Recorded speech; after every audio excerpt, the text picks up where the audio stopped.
Recording in progress. Okay, तर चला आपण ब्रिटिश सत्तेची भारतात स्थापना हा भाग आपण बघत होतो ना, तर त्याचाच एक थोडासा एक्सटेन्शन आहे ते बघूया. आतापर्यंत आपण ब्रिटिशांचे स्वतःतले म्हणजे युरोपियनची भांडणं बघितले, विशेषतः आपण कुणाचे बघितले? फ्रेंच. ब्रिटिश आणि फ्रेंच बघितलं, भांडण नाही तर आपण युद्ध किंवा लढाई म्हणलं पाहिजेत. आणि त्याच्यानंतर आपण बाकीच्या हिंदुस्थानातील सत्तांची त्यांच्या लढाई आपण बघितल्या. त्यानंतर फ्रेंच सोडून अजून बाकीचे काही परकीय सत्ता होत्या, त्यांच्या बरोबरच्या लढाया आपण थोडंफार बघूया. आणि त्याच्यानंतर आपण सुरुवातीच्या काळातले गव्हर्नर जनरल्स बघणार आहोत. ओके, तर आपण ते सुरू करू. बघा, भारतात युरोपियनचे आगमनापासून सुरुवात करूया. हा भाग आपण कालच्या लेक्चरमध्ये पण बघितला की ते येणाऱ्यांचा सिक्वेन्स काय आहे तो आपण बघितला. पहिला पोर्तुगीज होते, नंतर डच, अंग्रेज, डॅनिश, फ्रेंच आणि स्वीडिश. ओके, पुत्र डटकेअर डॅड फर्स्ट आपल्याला लक्षात ठेवायचं आहे. ओके, त्याच्यानंतर पोर्तुगीज. आणि आता तसं खरं पण आहे ना की आता बघा खूप साऱ्या ठिकाणी अडून बसायची सवय आहे पोरांना, तर अडून बसतात, मग डॅड अडकतो. मला इच्छाशीच करायचंय तर मग करणार काय? तर आता पोर्तुगीज बघूया आपण सुरुवातीला. पोर्तुगीजला पहिला व्यक्ती कोण असला पाहिजे आपल्याला? Vasco the gamma. त्याच्याबद्दलची आपल्याला थोडीफार माहिती असली पाहिजे. कधी येतोय? 1498 ला. कुठे येतोय? कालिकतला. कोणी त्याचं स्वागत केले? झामोरी. इतके मुद्दे, 3 मुद्दे तरी कंपल्सरी आपल्याला माहिती असले पाहिजेतच. ओके, पुढे 1502 मध्ये तो पुन्हा आला होता. तो आला, त्याला जे पाहिजे त्याने पाहिलं आणि काय घेऊन गेला होता? मसाले घेऊन गेला होता आणि तो परत आला. ओके, म्हणजे आपण त्याला असं म्हणत असतील मसाले घेऊन जाताना काय वेडा काय घेऊन चाललाय, काहीतरी चांगलं घेऊन जा. पण त्याचं व्हॅल्यू त्याला तिकडे माहिती होती. त्याने इतकं कमवलं की त्याच्या कित्येक याच्या आधी पण त्याने जसे प्रवास केले होते जगभर, त्याचा सगळा खर्च त्याला एका जहाजेच्या मसाल्यातून मिळालेलं होतं. मसाल्यांना तिथं इतकी किंमत होती. ओके, आणि मसाल्यांसाठी तो पुन्हा आला. म्हणजे इतकं तो आला कसं तुम्हाला माहिती आहे ना. त्याच्यावरती आपल्याकडे हे पण होतं, कविता पण होती आपल्याला. वास्को द गामाचं का कुणाचं गर्वहरण असं काहीतरी कविता होती आपल्याला मराठीमध्ये. वास्को द गामाचीच होती का ती? तो कसा आला, काय आला, त्याच्याबद्दल ते कविता लिहिलेली होती. तर खूप प्रयत्न करून तो भारतात पोहोचलेला होता. सो आता आपल्याला इमॅजिन करू शकत नाही आपण, आपल्याला असं वाटू शकतं की एवढं काय आला असेल जहाजेनं, पण ते इतकं सोपं नव्हतं ना. त्या काळामध्ये रस्ता शोधणं आणि तो त्यात कित्येक वेळा कुठं फसला, कुठे गेला हे त्यालाच कळलं नाही. एकदा तरी अमेरिकेला गेला, तिथं जाऊन तो म्हणला की इंडिया सापडलं. ओके, मग म्हणून तर त्याला सुद्धा आपण म्हणतो ना रेड इंडियन्स, इथे लोकांना त्यांनी नाव दिलं होतं, तिथून ते नाव सुरू झालेलं होतं. ओके, मग कसं बसं परत भारतापर्यंत पोहोचला होता. इट्स व्हेरी डिफिकल्ट इथपर्यंत पोहोचणं जहाजांचा प्रवास करत. ओके, पण तो बिचारा पोहोचला, त्याच्यामुळे पुढचा मार्ग रिकामा झाला. इंडिया इतर जगाशी कनेक्ट झाला. तो इथं पोहोचला एवढ्याशी थांबत नाही ना. त्याच्यानंतर कनेक्शन वाढले आणि थोडंफार आपल्यावरती त्यांना अन्याय पण करता आला, भरपूर पैसा घेऊन गेले, पण जगाची कनेक्टिव्हिटी झाली. असंच त्याच्याबरोबरचे पोर्तुगीज कुठं पोहोचले होते? आफ्रिकेला. ओके, हे जग समुद्राच्या मार्गाने कनेक्ट करण्यामध्ये पोर्तुगीजांचा खूप मोठा हात आहे. ओके, तर आपल्याला सुद्धा वास्को द गामाचं इनडायरेक्टली थँक्यू म्हटलं पाहिजे की ठीक आहे बाबा, आम्हाला बाहेरचं जग तर तू दाखवलेलं आहे. तसं आपल्याला पण फायदा झाला, कारण लोकशाही आपल्याकडे येऊ शकली जी आपल्याकडून गेली होती. ओके, तर या ठिकाणी त्यांनी व्यापारी केंद्र उभारली होती. कोणी? पोर्तुगीजांनी. असा प्रश्न येऊन गेलाय, कुणाची वखारी किंवा व्यापारी केंद्र कुठं होती? Okay, most of time British आणि फ्रेंच यांचं विचारलं जातं, पण त्याच्या पुढे जाऊन पण ते विचारतील. तर आपल्याला माहिती पाहिजे कालिकत, कोचीन किंवा कोचिमना आणि कन्नौर या 3 ठिकाणी त्यांच्या वखारी होत्या किंवा व्यापारी केंद्रे होती. ओके, वखारी म्हणजे काय तुम्हाला माहिती आहे ना? कशाला वखारी म्हणायचं आपण खूप वेळा फॅक्टरी म्हणतो इंग्लिशमध्ये. काय असतं तिथे? हा, त्यांना व्यापार करायचा जो माल आहे तो स्टोअर करण्याचं ठिकाण असतं. तिथे काही वस्तूंचं प्रोसेसिंग पण होत असेल. ओके, त्याला पक्क्या मालामध्ये कन्वर्ट करण्यासाठी काही फार प्रमाणात काम होत पण असेल, पण मुख्य उद्देश काय होता? स्टोरिंगचा. तिथे भारतातून आणलेला माल स्टोअर करायचा आणि वाटे पाठवायचा, आणि बाहेर आलेला पक्का माल पुन्हा स्टोअर करायचा आणि भारतात विक्री करायचं. ते वखारी तिथं असायच्या. तर पोर्तुगीजांच्या कुठे आहेत आपण बघितलं. आता पोर्तुगीजांचे गव्हर्नर्स बघा कोण कोण होते. पहिला जो होता तो फ्रान्सिस डी अल्मेडा. हे लक्षात ठेवलं पाहिजे, पहिला असल्यामुळे आपल्याला माहिती असलं पाहिजे. फर्स्ट गव्हर्नर कधीचा आहे? 1502 ते 1509 दरम्यान तो होता. नंतर दुसरा सुद्धा आपल्यासाठी महत्वाचा आहे का? Alfonso de Albuquerque. Alfonso de Albuquerque, कसंही तुम्ही लक्षात ठेवा. तर सेकंड गव्हर्नर होता. 1510 मध्ये तो आला होता आणि विजापूरच्या आदिलशहाकडून त्याने गोवा जिंकलेलं होतं. ओके, असा प्रश्न येऊ शकतो, कुठल्या पोर्तुगीज गव्हर्नरनं गोवा जिंकलेला आहे? तर तो कोण आहे? अल्फान्सो. ओके, याच्याच नावावरून आपल्या आंब्याला आपण अल्फान्सो म्हणतो का? आधी वेगळं काय? याची काय स्टोरी तुम्हाला माहिती आहे ना? माहिती आहे का कुणाला? नाही. तर ठीक आहे, आपण तयार करू की याच्या नावावरून अल्फान्सो दिलेलं आहे. पुढे बघूया, दियागो लोपोज. आणि चौथा होता वास्को द गामा. ओके, तो आला कधी होता सुरुवातीला? 1498 ला. आणि गव्हर्नर कधी आहे बघा? 1524 या एका वर्षासाठी आहेत. ओके, त्याच्यानंतर आहे निनो दी कुन्हा. राजधानी कोचीन म्हणून गोव्याला हलवली होती. तर हे आपल्याला माहिती असलं पाहिजे. ओके, आणि मार्टिन डिसूजा होता 6वा. याच्या काळात सेंट फ्रान्सिस झेवियर भारतात आला होता. ख्रिश्चन धर्माचा प्रचार करण्यासाठी जे सुरुवातीचे संत होते, ख्रिश्चन संत, त्यातले हे एक होते. तर तो याच्या काळात आला होता. तर मग इथे जोड्या लावायला पण प्रश्न बनवू शकतो, ते आपल्याला माहिती पाहिजे. तर वरचे बघा 6 गव्हर्नर आहेत, तर जोड्या लावायला समोरच्या बाजूला त्यांनी काय केलं ती माहिती येऊ शकते. ओके, तर गोवा जिंकून घेणारा कोण होता? अल्फान्सो अल्बुर्क. आणि गोव्याला राजधानी शिफ्ट करणारा कोण होता? निनो दी कुन्हा होता. आणि पहिला गव्हर्नर कोण होता त्यांचा? अल्मेडा. आणि चौथा कोण आहे? Vasco the gamma. एवढी तरी आपल्याला माहिती इथं असली पाहिजे. याच्यानंतर डच बघूया. डचांबद्दल आपण मगाशी बघितलं, इंग्रजांनी यांना कुठल्या युद्धात हरवलं होतं? बेदोरच्या युद्धात हरवलेलं होतं. आपण हे रेफरन्स बघितलेला आहे. डच ईस्ट इंडिया कंपनी, त्यांच्या कंपनीचं नाव पण काय होतं? Dutch east India company. कधीची स्थापना आहे? 1602 ची आहे. त्यांची पहिली वखार बघा कुठे आहे? मछलीपट्टणमला. 1605 ला त्यांची पहिली वखार स्थापन झाली होती. आणि त्यांची प्रमुख वखार होती पुलिकतला. तर अशा सुद्धा जोड्या जोडाला येऊ शकतं. प्रमुख वकारी आणि समोर कोण? सत्ताधीश होते. आता यांना पुलिकत म्हणतील, आणि यांच्या बाबतीत विचारलं तर कालिकत म्हणतील. कालिकतला आपल्याला कोणाला जोडायचं आहे? पोर्तुगीजांना. आणि पुलिकत कोणाला जोडायचं आहे? डचांना जोडायचं आहे. ओके, नंतरच्या काळात त्यांचं नागापट्टणम येथे वखार त्यांची निर्माण झाली. आणि त्यांच्या बाबतीतला आपण बघितलेली बेदोराची लढाई, ब्रिटिशांनी डचांचा अंतिम पराभव केला 1759 मध्ये. आणि डच भारतातून निघून गेले असेल, किंवा त्यांचा रेफरन्स सत्ता स्थापनेमध्ये संपला. ओके, त्याच्यानंतर महत्वाची सत्ताधीश आहेत फ्रेंच. ओके, 1764 मध्ये फ्रेंच ईस्ट इंडिया कंपनी स्थापन झाली. तर यांच्या ईस्ट इंडिया कंपनीच्या स्थापनेचा सिक्वेन्स पण बघा. डचांचा 1602 आहे, यांचा कधी आहे? 1664. खूप उशीर आहे. आपण हे पण बघितलं की सगळ्यात उशीर आले आणि सगळ्यात पहिला जाणारे पण हेच आहेत. ओके, 1668 मध्ये सुरत येथे त्यांची पहिली वखार आहे. फ्रेंचांची पहिली वखार 68 ला सुरतेला आहे. 1673 मध्ये वालीकोंडापुरमच्या मुघल गव्हर्नर कडून एक गाव त्यांनी विकत घेतलं होतं, आणि तेच आज गाव कुठलं आहे? पॉंडचेरी. आणि त्या पॉंडचेरीचा पहिला गव्हर्नर आहे मार्टिन. ओके, तर हे आपल्याला आफ्टर इंडिपेंडन्सचे अंगलनं सुद्धा गरजेचं आहे. आपण पोर्तुगीज वरती कोणाची सत्ता आणि पॉंडचेरीवरती कोणाची सत्ता होती आणि ते आपण कसं मिळवलं हे आपण अभ्यासणार आहोतच. ओके, तर पॉंडचेरी आणि मार्टिन सुद्धा लक्षात ठेवा. पुढे ब्रिटिशांकडे जाऊया. ब्रिटिश ईस्ट इंडिया कंपनी कधीची आहे? 1599 ची आहे. ओके, आणि फ्रेंचांची 1664 ची, डचाची 1602 ची. ओके, या त्यांच्या सगळ्या कंपन्यांची नावं माहिती असली पाहिजेत. 1600 साली राणी एलिझाबेथ कडून 15 वर्षाची व्यापाराची सनद, पूर्वेकडील देशात व्यापार करण्याची सनद त्यांना मिळाली. कधी मिळाली आहे? 1600 ला मिळाली, ब्रिटिश ईस्ट इंडिया कंपनीला. ओके, आणि त्यांची पहिली वखार आहे 1611 साली मछलीपट्टणम. मछली म्हणा, मछलीपट्टणमला त्यांची 1611 ला स्थापन केलेली पहिली वखार. फ्रेंचांची पहिली कुठे होती? सुरतेला. ओके, फ्रेंच सुरतेला. आणि ब्रिटिशांची कुठे आहे? मछलीपट्टणमला आहे. आता यांच्याबद्दल बघा, काही व्यक्ती आहेत. एक आहेत कॅप्टन हॉकिन्स. जहांगीराकडून सुरत येथे वकार स्थापनेची परवानगी मिळाली. कॅप्टन हॉकिन्स लक्षात ठेवायचं आहे. याच्याबद्दल किंवा त्या संबंधितला एक प्रश्न 22च्या मेन्सला होता, पण पीओक्यू बघताना बघूया. ओके, पुढे सर थॉमस रे, इंग्लंडचा राजा जेम्स वन याचा राजदूत होता, जो जहांगीराच्या दरबारात होता. ओके, कोण आहे तो? सर थॉमस रे. ओके, आणि पुढे आहे आपला फोर्ट सेंट जॉर्ज. कधी स्थापना? 1639 ची स्थापना आहे. ओके, एक प्रश्न असाही होता की 1639 नंतर ब्रिटिशांनी स्थापन केलेल्या वखारी खालीलपैकी कोणते आहेत? पीओक्यू मध्ये आपल्याला ते दिसेलच. ओके, तर फोर्ट सेंट जॉर्ज बद्दल बघा. मद्रास येथील तटबंदी युक्त वखार किंवा किल्ला. ही काय होती? वखार म्हणा किंवा त्याला किल्ला म्हणा. फ्रान्सिस डे याने जागा मिळवून हा ब्रिटिशांचा पहिला किल्ला बांधला होता. कोण आहे तो? Francis day. युपीएससीला प्रश्न आला होता एकदा की पहिला किल्ला त्यांचा कोणता आहे, तर फोर्ट सेंट जॉर्जचा रेफरन्स आपल्याला इकडे सापडतो. पुढे मुंबईच्या बाबतीत बघा. 1668 मध्ये चार्ल्स दुसरा जो आहे त्याने ईस्ट इंडिया कंपनीला मुंबई भाड्याने दिली. ओके, कधी?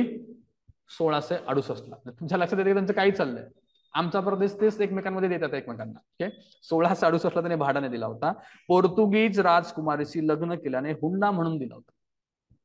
ओके, पहिला गव्हर्नर कोण होता मुंबईचा? गेरॉल्ड ॲजियर. गेरॉल्ड ॲजियर एक लक्षात ठेवा, पहिला गव्हर्नर होता. ओके, मुंबईतील पहिले वृत्तपत्र कुठले होते? बॉम्बे हेरॉल्ड. हेरॉल्ड वरनं गेरॉल्ड लक्षात ठेवा, तुमच्या लक्षात राहील. ओके, पुढे बंगालकडे आपण जाऊया. बंगालमध्ये बघा, बंगालचा सुभेदार होता शहा सुजा, शहाजहानचा मुलगा शहा सुजा. ओके, तिथे बंगालमध्ये ब्रिटिशांची पहिली वखार कुठं आहे? हुगळीला. ओके, 1651 ला त्यांनी ती वखार स्थापन केलेली होती. ओके, पुढे संपूर्ण बंगाल, बिहार, ओरिसात मुक्त व्यापाराची परवानगी केवळ 3000 रुपयात ईस्ट इंडिया कंपनीला मिळालेली होती. कुणाच्या काळात? शहा सुजाच्या काळात. ओके, कारण काय होतं? डॉक्टर बाउटन यांनी राजघरातील एका स्त्रीवरती उपचार केला होता. ही सेम स्टोरी जहांगीरच्या काळात सुद्धा रिपीट आहे. ओके, आणि इथं शहा सुजाच्या काळात पण रिपीट आहे. ओके, पुढे सुभेदार अजिमधेशान, ओके, ईस्ट इंडिया कंपनीला त्यांनी सुतानती, कालिकत, गोविंदपूर ही सगळी मिळून आजचं काय आहे? कोलकाता आहे. या 3 गावांची जमीनदारी त्यांना मिळाली होती. देणारा कोण आहे? अजिमधेशान. अजिमधेशानचं नाव एक लक्षात ठेवायचं आहे आपल्याला. ओके, तर पुढचा आपला पार्ट आहे ब्रिटिशांच्या वखारींचा सिक्वेन्स. ब्रिटिशांनी वखारी कुठे कुठे स्थापन केलेत? MSEB महाराष्ट्र मुंबई असं लक्षात ठेवायचं आहे. Okay, MSEB Maharashtra Mumbai. M for काय आहे? मछलीपट्टणम. कधी आहे? 1611. S for Surat 1613. B for Balasore. Okay, MH मधलं M फॉर मद्रास आहे. मद्रास कधीच आहे? 1639 ला. 1639 ला अजून काय होतं? Fort William. ओके, त्याच्यानंतर H फॉर हुगळी आणि मुंबई कधी आहे? 1668 आणि सगळ्यात शेवटी आहे कोलकाता 1698. ओके, असा त्यांचा वखारींचा सिक्वेन्स आहे, तो लक्षात ठेवायचा आहे. 1668 ला GF आहे आणि 1698 ला BF आहे. ओके, तर ते तुम्हाला लक्षात ठेवण्यासाठी जे आपण ते आकडे लक्षात ठेवायचे कसं विचार केला ना तसं ते आहे. ओके, पुढे 1619च्या आधीच्या वखारी बघा. असा प्रश्न होता, सॉरी मी 1639 मगाशी म्हणलो ना, 1619 आहे. 1619च्या आधी कुठे कुठे वखारी होत्या बघा? अहमदाबाद, भडोच आणि आग्राला सुद्धा वखारी होत्या. वरच्या सिक्वेन्स मध्ये महत्वाच्या ठिकाणच्या वखारी आहेत, त्या सोडून अनेक छोट्या मोठ्या वखारी पण होत्या, तर खालच्या वखारी होत्या. पण मद्रासची वखार कधीची आहे? 1639 आहे. आणि त्यांनी ऑप्शन मध्ये ही 4 नावं दिली होती. ओके, 1619च्या आधीच्या वखारी कुठल्या? तर अहमदाबाद, भडोच, आग्रा आणि त्याच्यावर मद्रास टाकलं होतं. आपल्याला एलिमिनेट करायचं होतं मद्रास. तर आपल्याला मद्रास कधीचं माहिती असलं तर आपण एलिमिनेट करू शकलो असतो. मद्रास आपण लिहिले तर 1639 ला, तेवढं आपण करू शकलो असतो. आणि त्या वखारीचं नाव काय होतं? Fort Saint George. ओके, हा आता आपला पुढचा मुद्दा आहे बघा, 1857 पर्यंत ब्रिटिश राज्याची रचना कशी कशी होती ते आपल्याला बघायचं. 57च्या उठावापर्यंतची रचना. ओके, त्याच्यामध्ये सुरुवातीला आपण बघूया बंगालचे गव्हर्नर्स आणि बंगालचे गव्हर्नर जनरल्स आहेत आणि नंतर आहेत भारताचे गव्हर्नर जनरल्स. ओके, एक तर आपल्याला हा सिक्वेन्स पण माहिती असला पाहिजे, याच्यावरती सुद्धा प्रश्न येतात. आणि दुसरा प्रश्न असतो की कुठल्या गव्हर्नरच्या काळात कोणती महत्वाची घटना घडली ते माहिती असलं पाहिजे. आता ते बघणं आपला हा पुढच्या लेक्चरचा मुद्दा आहे. आता याच्यामध्ये बघा, बंगालचे गव्हर्नर पहिला कोण आहे आपल्याला माहिती आहे? Robert Clive. रॉबर्ट क्लाइव्हच्या काळात काय झालंय? प्लासीची लढाई झाली आहे. ओके, बेदरची लढाई झालेली आहे, जिथं कुणाला हरवलं? डचांना हरवलं होतं. त्याच्यानंतर 60 ला आर्काटची लढाई त्यांनी केलेली होती. ओके, आणि त्याच्यानंतर हॉलवेल आणि वेन्सी स्टार्टच्या काळात झाली बक्सारची लढाई. मोस्ट ऑफ स्टुडंटच्या बाबतीमध्ये ती गडबड होते आणि बक्सारची लढाई आपण क्लाइव्हला जोडतो. ओके, बक्सारची लढाई झाली आणि 65 ला अलाहाबादचा तह करताना आपण त्यांनी क्लाइव्हला परत बोलवलं होतं ते तह करण्यासाठी. त्यावेळेस क्लाइव्ह निघून गेला होता. तर म्हणजे क्लाइव्हच्या काळात बक्सारची लढाई झाली नाही, तर ती झाली आहे कुणाच्या काळामध्ये? वेन्सी टार्ट आपल्याला लक्षात ठेवायचं आहे. मीर कासिमला त्या काळात आपण नवा बनवलं ते बघितलं. पण मीर कासिम नंतर जाफर नंतर पुन्हा कासिम आहे. त्याच्यानंतर रॉबर्ट क्लाइव्ह पुन्हा आहे. रॉबर्ट क्लाइव्ह पहिला गव्हर्नर आहे बंगालचा आणि चौथा सुद्धा आहे. त्याच्यानंतर बघा, त्याच्या काळात त्याने अलाहाबादचा तह केला आणि दुहेरी शासन व्यवस्था आणलेली होती. आणि दुहेरी शासन व्यवस्था कधी संपली? 1773चा रेग्युलेटिंग ऍक्ट मध्ये संपली. पण ते बघितलं तर त्यावेळेस दोन्ही सुद्धा कामं ईस्ट इंडिया कंपनीकडे दिली. म्हणजे कुठला? महसूल जमा करणं आणि प्रशासनाचं. आधी प्रशासनाचं काम कोण करायचं? नवाब करायचा. ओके, महसूल कुणाला मिळायचा? ब्रिटिशांना मिळायचा. ओके, पुढे बघा, वेरेलस्ट आहे. वेरेलसच्या काळात पहिलं म्हैसूर इंग्रज युद्ध झालं आहे. वेरेलस्ट. ओके. आता हे सुद्धा आपल्याला एक लक्षात ठेवायचं आहे की कुठल्या युद्धाच्या काळात कोण गव्हर्नर जनरल होता वगैरे. ओके. आता आपण मराठांच्या युद्धाच्या काळात कोण कोण होते. दुसरं युद्ध झालं तेव्हा कोण होतं. वेलेस्ली. पहिल्या वेळेस कोण होता. कॉर्नवॉलिस. ओके. कॉर्नवॉलिस होता ना पहिल्या वेळेस. वॉरन हेस्टिंग्स पहिल्याला होता. ओके. वॉरन हेस्टिंग्स, दुसऱ्याला वेलेस्ली, तिसऱ्याला कोण होतं. 1818ला कोण होता. बरं. तर ते आता हे असं लक्षात ठेवायला लागणार आहे. तर आता आपण पुढे जे बघू त्यांच्या काळात काय झालं ते माहिती असलं पाहिजे. याच्यावरती प्रश्न आले. फॉर एक्झाम्पल आपण मगाशी एक बघितलं बघा. अप्पर बर्मा कुणाच्या काळात जोडलं गेलं. कोण होतं ते. अप्पर बर्मा डफरीनच्या काळात. Lower Burma Dalhousie. तर हे असे आकडे असा डेटा आपल्याला फक्त लक्षात ठेवायचा आहे. ओके. पुढे कॉर्टियर आला आणि त्याच्यानंतर आहे वॉरन हेस्टिंज. हेस्टिंजचा काळ कधीपासून सुरुवात आहे बघा. 72 पासून. ते कम्पॅरेटिव्हली सोपं आहे. का. त्याने कलेक्टर हे पद निर्माण केलं. कलेक्टरचं पद लक्षात ठेवा 72च आहे ना. तर तुम्हाला हे त्याचा काळ पण लक्षात राहील. आणि पुढच्या वर्षी त्याच्या काळात काय आला. रेग्युलेटिंग ऍक्ट आलेला आहे. ओके. मग रेग्युलेटिंग ऍक्ट आल्यामुळं बंगालचा गव्हर्नरला आपण काय बनवलंय. गव्हर्नर जनरल बनवले. तर मग गव्हर्नर जनरल पहिला कोण आहे. पुन्हा वॉरन हेस्टिंज आहे. हे पण लक्षात ठेवा. पहिला गव्हर्नर जनरल ऑफ बंगाल कोण आहे आणि पहिला गव्हर्नर जनरल ऑफ इंडिया कोण आहे आणि पहिला व्हॉइसरॉय कोण होतो. ओके. आता वॉरन हेस्टिंजचा काळ परत 74 ते 85 पर्यंत आहे. टोटल 72 ते 85 काळापर्यंत वॉरन हेस्टिंज होता. त्याच्यानंतर कोण आहे. जॉन मॅकफर्सन. त्यानंतर लॉर्ड कॉर्नवॉलिस 86 पासून 93 पर्यंत आहे. आणि मगाशी आपण बघितलं कायमधारा. कधी आणले कायमधारा. 93 म्हणजे शेवटचं वर्ष 93. त्या वर्षी त्यांनी कायमधारा पद्धत आणली होती. त्यानंतर कोण आहेत. John Shore. त्याच्यानंतर आहेत सर ए क्लार्क आणि आहेत त्याच्यानंतर Richard Wellesley. Okay. Richard Wellesley कधीचे आहेत. 1798 पासून ते 1805 पर्यंत आहेत. ओके. त्याच्यानंतर आहेत कॉर्नवॉलिस साहेब. ओके. कॉर्नवॉलिस नंतर जॉर्ज बोर्लो, लॉर्ड मिंटो आणि लॉर्ड हेस्टिंज. ज्यांच्या पुढे आपण काळ मेन्शन केलंय ते गव्हर्नर आपल्यासाठी महत्वाचे आहेत. ओके. तर लॉर्ड हेस्टिंज नंतर कोण आहे. जॉन ऍडम्स. जॉन ऍडम्स नंतर कोण आहेत. Lord Amherst. कुठं ऐकलंय त्यांना. लॉर्ड एमहर्स्टला आपण आतापर्यंत बांगलादेश ब्रह्मदेशचं युद्ध पहिलं बघितलं आपण. ओके. तर आराकन प्रदेश त्यांनी जिंकलेला होता तो बघून घ्या. त्याच्यानंतर कोण आहेत. विल्यम बेली आणि विल्यम बेंटिंग 1828 ते 33. ओके. त्याच्यानंतर भारताचे गव्हर्नर जनरल कोण कोण आहेत बघा. का बरं भारताचे गव्हर्नर जनरल झाले असतील ते. आता चार्टर ऍक्ट आला मध्ये त्याच्यानुसारच्या प्रोव्हिजन नुसार ते भारताचे गव्हर्नर जनरल झाले. पहिले कोण आहेत. William Bentinck. पहिले बंगालचे गव्हर्नर जनरल कोण होते. Warren Hastings. आणि भारताचे विल्यम बेंटिंग आहे. हे लक्षात ठेवा. बेंटिंग साहेबांचा काळ कधी आहे. 28 ते 35. आता यांना मी रिस्पेक्ट आणि साहेब म्हणतोय. याचा अर्थ त्यांच्याबद्दल रिस्पेक्ट आहे असं नाही. ती म्हणायची पद्धत असते. समोरचा व्यक्ती कसाही काही असेल तर आपण त्याच भाषेत बोललं पाहिजे. ती आपली परंपरा आहे. ओके. आपल्या संसदेमध्ये वगैरे बघा किती जरी विरोधक असले तरी त्यांना रिस्पेक्ट न बोलतात. जी लावून बोलतात. हे तसं. कारण मला एकाने असं एकदा थांबवलं होतं की त्यांना काय तू जी म्हणतोयस किंवा त्यांना रिस्पेक्ट देतोय ते आपल्यावरती राज्य करून गेलेत. ठीक आहे. ते काही भाग असतो पण आपल्या बोलण्यात तेवढा काय म्हणतात शिष्टाचार असला पाहिजे. ओके. पुढे चार्ल्स मेटकाप. कोण आहे चार्ल्स मेटकाप. भारतातील भारतीय वर्तमानपत्रांचे मुक्तीदाता आपण त्यांना म्हणतो. ओके. Charles Metcalf. त्याच्यानंतर कोण आहेत. ऑकलंड. ऑकलंडचा रेफरन्स कुठे आलाय. अजून कुठे होता. खालसा. पहिलं खालसा त्यांच्या काळात झालेला आहे ऑकलंड. ओके. त्याच्यानंतर एलन बरो साहेब आहेत. लॉर्ड हार्डिंग आहेत. लॉर्ड हार्डिंग नंतर डलहौसी आहेत. डलहौसीचा काळ माहिती पाहिजे 48 ते 56 पर्यंतचा काळ आहे. आणि कॅनिंग साहेब आहेत 56 ते 58. म्हणजे 57चा उठा कुठे झालाय. कॅनिंगच्या काळात. ओके. आता या सगळ्यांमधील महत्वाच्या व्यक्ती आपण वन बाय वन आता बघूया. ओके. पहिले आहेत वॉरन हेस्टिंज. ओके. आता वॉरन हेस्टिंज बद्दल बघा. कसीम बाजारचा रेसिडेंट होता सुरुवातीला वॉरन हेस्टिंज. कसीम बाजार कुठे रेफरन्सला आला होता आपल्या आतापर्यंत बघितल्यामध्ये. ब्लॅक होल ट्रॅजेडी लक्षात आहे. यस. कुणी अटॅक केलं त्याच्यावरती. सिराज उद्दौला. ओके. तर तो कसीम बाजार. तर कसीम बाजारचा रेसिडेंट होता. कलकत्ता काउन्सिलचा सदस्य झाला तो. त्याच्यानंतर मद्रास काउन्सिलचा सदस्य. अशा प्रकारे त्याला हळूहळू पद मिळत गेली आणि 1772 मध्ये तो बंगालचा गव्हर्नर आणि 74ला ब्रिटिश भारतीय प्रदेशाचा गव्हर्नर जनरल झाला. गव्हर्नर जनरल झाला. गव्हर्नर आधी नंतर गव्हर्नर जनरल. गव्हर्नरचं प्रमोशन गव्हर्नर जनरल का झालं होतं.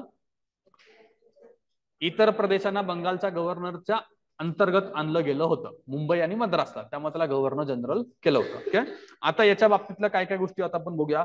पहिली आहे आपली कायदा व्यवस्था. पहिली गोष्ट कुठली घडली त्याच्या काळात 1773चा regulating act, 1781चा पिट्स act.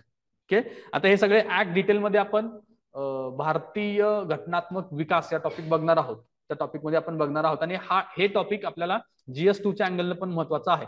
Regulating act पासून ते 1935च्या ऍक्ट पर्यंतच्या सगळ्या गोष्टी आहेत ते आपल्याला प्रोव्हिजन माहिती असल्या पाहिजेत.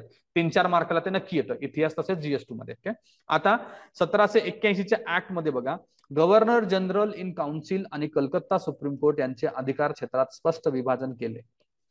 पिट्स ऍक्ट बद्दलचं एक पॉईंट लक्षात ठेवायचं तर हा पॉईंट आहे. ओके, पुढे code of gene law, Hindu व मुस्लिम कायद्यांचे संकलन केलं आणि कोड ऑफ जीन लॉ बनला. प्रश्न कसा बनेल, कोड ऑफ जीन लॉ कोणत्या गव्हर्नर जनरलच्या काळात बनला, सिंपल प्रश्न बनू शकतो. ओके, तर तसे आपल्याला ते लक्षात ठेवायचं आहे. काय म्हणते 81 आणि 84 दोन गोष्टी आहेत ना ते. हा, ओके, तर ते आल्यानंतर आपण ते क्रिएट अजून बघूया. ते या इतिहासाचं पुस्तक मला 81 दिसलं म्हणून ते 81 आपण रिपीट केलेलं आहे. तर पुढे बघूया. हे 3 मुद्दे कोड किंवा कायद्याच्या बाबतीत झाले. आता पुढचा मुद्दा आहे कर व्यवस्था. कर व्यवस्था निर्माण करण्यात तो अपयशी ठरला आहे. याच्या काळात कुठली कर व्यवस्था होती आपण बघितले मग, अशी इजारा पद्धत होती किंवा बोली पद्धत होती. ओके, त्याच्यानंतर वॉरन हेस्टिंग जमीन सरकारच्या मालकीची आहे, जमीनदार केवळ कर संग्रहक आहेत अशा मताचा होता. त्याच्या काळात मालकी कुणाची होती, सरकारच्या मालकीची होती. ओके, त्यानंतर 1772ला त्यांनी बोली पद्धत सुरू केली जी होती 5 वर्षांसाठी. ओके, आणि त्याच्या पुढे बघा, जिल्ह्यावरती नियंत्रण ठेवण्यासाठी त्यांनी प्रांतीय मंडळे पण निर्माण केलेली होती. ओके, ही प्रांतीय मंडळे कोलकात्याच्या रेव्हेन्यू बोर्डला रिपोर्ट करत असत. ओके, म्हणजे प्रांतीय मंडळ किंवा रेव्हेन्यू बोर्ड, किंवा असं पण प्रश्न येऊ शकतो की भारतात महसूल संबंधित पहिला रेव्हेन्यू बोर्ड कोणाच्या काळात स्थापन झाला. ओके, तर तुम्हाला वॉरन हेस्टिंग लक्षात असलं पाहिजे. बोली पद्धत किती वर्षासाठी होती, 5 वर्षासाठी होती. 1773ला भ्रष्ट कलेक्टरांना हटवून भारतीय दिवाणांची त्यांनी नेमणूक केली. त्यानेच कलेक्टरला आणलं होतं आणि त्यानेच परत हटवलं त्यांना. ओके, आणि भारतीय दिवाणांची त्यांनी नियुक्ती केली होती 1773. ओके, त्याच्या पुढे बोली जी होती 5 वर्षाची ती त्यांनी 1 वर्षापर्यंत कमी केली 1777ला. ओके, आणि 1781च्या सुधारणेने प्रांतीय मंडळे समाप्त करून पुन्हा जिल्ह्यावरती कलेक्टर आणि कानूनगो नियुक्त केलं. म्हणजे त्याला शेवटपर्यंत एक सिस्टीम एस्टॅब्लिश करता आली नाही. ओके, म्हणून ट्रायल अँड एरर मेथड करत गेला आणि तो अपयशी ठरला. हे आपण आता बघितलं.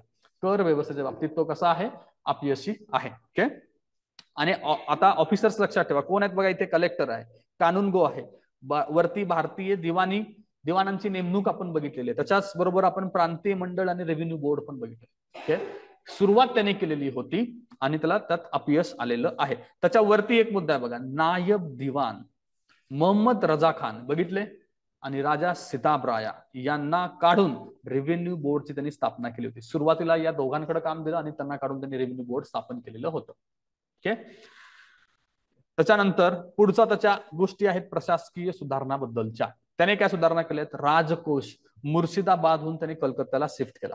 राजकोष आधी मुर्शिदाबादला होतं कारण बंगालचं सुरुवातीला कुठं होतं हेडक्वार्टर, मुर्शिदाबादला. ओके, त्यानंतर त्यांनी कोलकात्याला हलवलं. दुहेरी शासन व्यवस्था त्यांनी रद्द केली. ती 73च्या ऍक्टने झाली आपल्याला माहिती आहे. त्यामुळे कुणाच्या काळात रद्द झाली हे माहिती पाहिजे. आली कुणाच्या काळामध्ये, क्लाइव्ह, आणि रद्द झाली हेस्टिंगच्या काळामध्ये. ओके, बंगालची संपूर्ण व्यवस्था कंपनीकडे आली. मुबारक उद्दौला नवाब खर्च भत्ता त्याला त्यांनी किती देत होता, 32 वरनं 16 लाख वरती त्यांनी कमी केलं. ओके, त्याच्यानंतर मुघल बादशाहकडून अलाहाबाद व कोरा परत घेतले. बादशाहकडून त्यांनी काय घेतलंय, अलाहाबाद आणि कोरा त्यांनी परत घेतलेलं आहे. तर हिस्ट्रीचा हा एक इश्यू होतो. आपण काय वाचतोय, सुधारणा, आणि सुधारणात काय वाचतोय, त्यांनी कुठले प्रदेश घेतले आणि काय केलं. ओके, तर आता हिस्ट्री असंच पद्धतीने लिहिले तर आपल्याला तसंच अभ्यास करायचा आहे. पुढे मुघल बादशाहला 26 लक्ष अलाहाबाद करारानंतर देणे त्यांनी बंद केलेलं होतं. प्रश्न बनवायचा तर असाही बनू शकतो, कुठल्या करारानुसार त्याला पेन्शन जी दिली जात होती ती बंद झाली, तर कुठला, अलाहाबादचा करार, असं काही विचारू शकतात आलटून पालटून, ते आपल्या लक्षात असायला पाहिजे. पुढे न्यायालयीन व्यवस्था त्यांनी कशी तयार केली बघा. हेस्टिंगच्या सुधारणा करण्याबाबत, हेस्टिंगला सुधारणा करण्याबाबत बरंच यश आलं ते न्यायालयीन व्यवस्थेमध्ये. ओके, रेव्हेन्यू मध्ये त्याला अपयश आलं हे मान्य, पण न्यायालयीन व्यवस्थेत त्याला यश आलेलं आहे. त्याची पद्धत कशी होती न्यायालयीन, ती होती दुहेरी पद्धत. त्यातलं एक स्टेज होतं कोलकात्याला सुप्रीम कोर्ट आणि इतर ठिकाणी होते दिवाणी आणि फौजदारी न्यायालय. ओके, हेस्टिंग्सने आणलेली व्यवस्था मुघलांचीच होती, तीच त्याने एक्सटेंड केली. ओके, आता कशी होती बघा, प्रत्येक जिल्ह्यावरती एक दिवाणी न्यायालय असायचं आणि एक फौजदारी न्यायालय असायचं. ओके, दिवाणी न्यायालयाचा हेड कोण होता?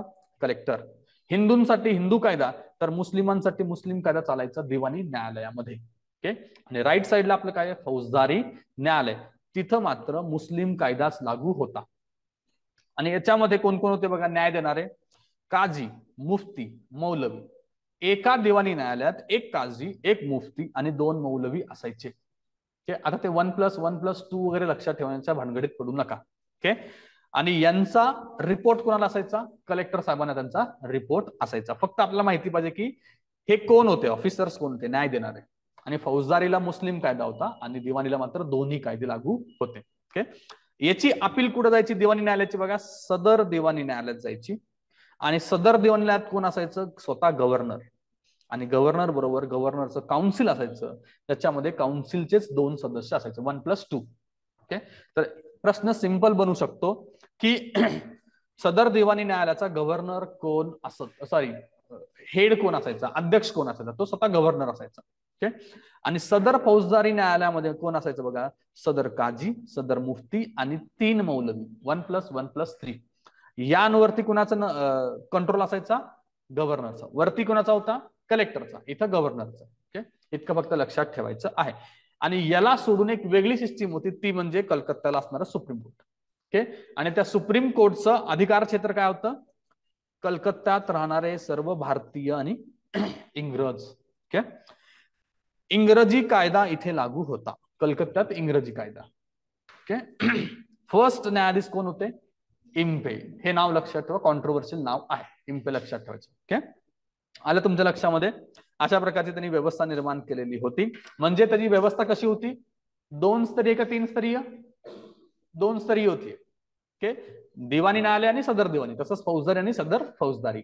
फौजदारीचा अध्यक्ष कोण असायचा? सदर फौजदारीचा अध्यक्ष कोण असायचा? सदर फौजदारी न्यायालयात अध्यक्ष कोण असायचा? मुख्य न्यायाधीश म्हणा होता त्याला. कोण असायचा? सदर काझी. सदर काझी लक्षात ठेवा. आणि दिवाणीमध्ये, सदर दिवाणीमध्ये कोण असायचा? गव्हर्नर. हे फक्त डिफरन्स लक्षात. तसंच वरती कलेक्टर होता. ओके, त्याच्यानंतर आपण जाऊया. आणि इथं मात्र कोलकाता सुप्रीम कोर्टला मात्र स्वतंत्र एक न्यायाधीश असायचा आणि त्याचा पहिला हेड होता किंवा पहिला न्यायाधीश होता इम्पे. ओके, हा, आता पुढे आपण बघूया डायजेस्ट ऑफ हिंदू लॉ बद्दल. आता डायजेस्ट ऑफ हिंदू लॉचं लिखाण कोणी केलंय? विल्यम जोन्स आणि कोलब्रुक. ओके, 1791 ला त्याने ते लिहिलेलं आहे. ओके, त्याच्यानंतर हे फक्त एक सिंगल स्टेटमेंट जर तुम्हाला विचारण्यात आलं की हे पुस्तक कोणी लिहिलं तर आपल्याला माहिती पाहिजे, या दोघांची नावं लक्षात ठेवा. ओके, त्याच्यानंतर 4 प्रांतिक न्यायालय जे खाली आहेत ना, ते ऍक्च्युली याच्या काळात नाही तर ते कॉर्नवॉलिसच्या काळात निर्माण झालेली आहेत. डिटेलमध्ये आपण त्या कॉर्नवॉलिसच्या पिरियडमध्ये बघणार आहोत. तर ती कुठं कुठं झाली होती? मुकडापटा, म्हणजे काय लक्षात ठेवायचं आहे? मुर्शिदाबाद, कलकत्ता, ढाका आणि पटना. याच्यावरती एकदा प्रश्न येऊन गेलेला आहे. प्रश्न विचारतील सुरुवातीच्या काळामध्ये 4 प्रांतिक न्यायालय कोणती किंवा कॉर्नवॉलिसच्या काळात स्थापन झालेली पहिले 4 प्रांतिक न्यायालय कोणती? तर ते कुठली आहेत? मुर्शिदाबाद, कलकत्ता, ढाका आणि पटना. ओके, पुढं आर्थिक सुधारणाच्या काय आहेत बघा? ठिकठिकाणचे जकात नाके बंद करून केवळ कलकत्ता, मुर्शिदाबाद, पटना, हुगळी, ढाका येथेच जकात नाके त्यांनी सुरू केले. हा झाला पहिला मुद्दा. ओके, दुसरा मुद्दा, व्यापारावरील कर त्यांनी किती ठेवलाय? 2.5% ठेवला होता. दस्तक रद्द केली. ओके, दस्तक रद्द केली. व्यापार सवलत पत्रक आणि परवाने. दस्तक काय असते? व्यापार करण्याची सवलत, जसं यांना स्वतःला मिळाली होती, एकदा जहांगीराकडनं आणि एकदा शाह सुजाकडनं मिळालेली होती. ओके, ती त्यांनी रद्द केली. पुढे कंपनी गुमास्त्यांकडून विणकरांचे होणारे शोषण बंद केले.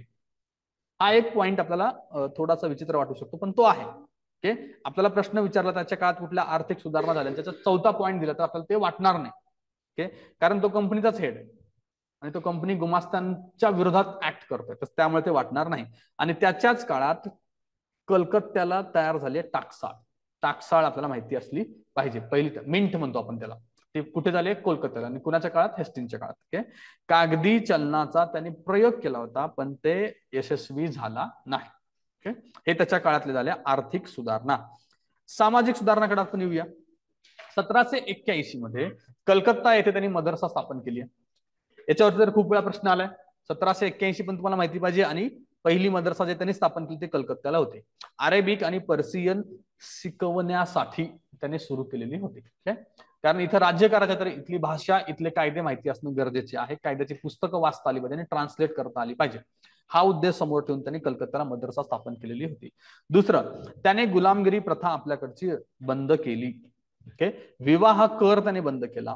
चार्ल्स विल्किन्सनच्या गीता अनुवादास त्याने प्रस्तावना दिलेली आहे. ओके, म्हणजे एक तर गीताचं ट्रान्सलेशन कोणी केलेलं आहे? Charles Wilkinson. आणि त्याची प्रस्तावना कोणाची आहे? Warren Hastings. त्यात ते काय म्हणतात की असा ग्रंथ जर आमच्या देशात निर्माण झाला असता तर आम्ही कधीच राज्य केलं असतं संपूर्ण जगावरती. त्याने गीतेचं खूप कौतुक केलेलं आहे. ओके, पण आम्हाला कळत नाही. पुढे Asia Society of Bengal. Asia Society of बेंगॉलची स्थापना कधी आहे? 1784. वेस्ट हेस्टिंग आणि कोण आहेत? William Jones. या दोघांनी मिळून त्याची स्थापना केलेली आहे. मुख्य काम कोण? विल्यम जोन्सने केलं होतं. आणि त्याच्याबरोबर हेस्टिंग सुद्धा होते. ओके, म्हणजे काय बघा, 1781चा मदरसा लक्षात ठेवायचा आहे आणि 84चा एशियाटिक सोसायटी ऑफ बेंगॉल आपल्याला इथे लक्षात ठेवायचं आहे. सिक्वेन्स मध्ये विचारला गेला, क्रोनॉलॉजी विचारली गेली तर माहिती असली पाहिजे. त्याच्यानंतर पुढे जाऊया आपण. कंपनीला मीठ बनवण्याचा अधिकार याच्याच काळात मिळाला. साधा सिंपल प्रश्न होऊ शकतो. कुणाच्या काळात मिळाला? वॉरन हेस्टिंगच्या काळात मिळाला आहे. त्याच्यानंतर वादाची प्रकरण बघा. असा प्रश्न होऊ शकतो की ही खालील प्रकरणे कोणाच्या काळात घडली? पहिला आहे बनारसचा राजा चेतासिंह प्रकरण, अवधचा बेगमचे प्रकरण आणि नंदकुमार खटला. आता ही प्रकरण काय आहेत हे फक्त तुम्हाला माहिती असेल तर वाचून घ्या. फक्त आपल्याला याच्या काळात झालेली प्रकरण माहिती पाहिजे, त्याच्या डिटेलमध्ये ते जाणार नाही.